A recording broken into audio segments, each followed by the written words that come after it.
त्यो लोकल हिपहपको एडमिन त्यसको कन्डोको दुलोभित्र जिब्रो हालेर गुचाड्दै हिँड्ने खालको रहेछ भन्ने चाहिँ मैले देखेँ। तिमीहरूको थाहा छैन है। तिमीहरूको त्यो नेपोटिजम सेपोटिजम के भन्छ नि सबै उताबाट भइरहेछ भाइ। सबै लास्टमा स्टेजमा चढ्यो यो नेपोटिजम भयो के भयो हैन।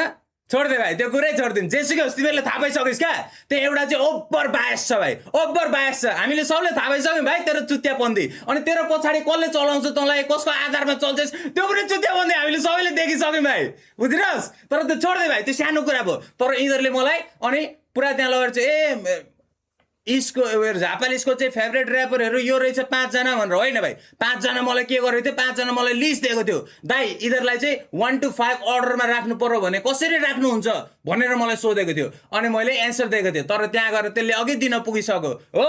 मेरो बारेमा यस्तो नराम्रोहरू त्यसले त्यो सार्कास्टिक पाराले यस्तो पाराले गर्दैछ कि भाइ गर भाइ। लेभल मिल्दैन पनि भाइ, लेभल मिल्दैन पनि भाइ। म फर्स्ट आउँदा तिमीहरू कोही फुच्चा फुचिएर कोही चिक्ने कोही काहीँ छेउमा थिएनस् पनि भाइ, बुझिरहस्। यहाँ अहिले तैँले आएर मलाई आइसो स्पिड जस्तो हुने थियो भाइ। म आउँदाखेरि आइसो स्पिडै थिएन भाइ। म आउँदा आइसो स्पिड थिएन भाइ। आइसो स्पिडको नाम निशान थिएन भाइ। म आफै आएको भाइ, आफै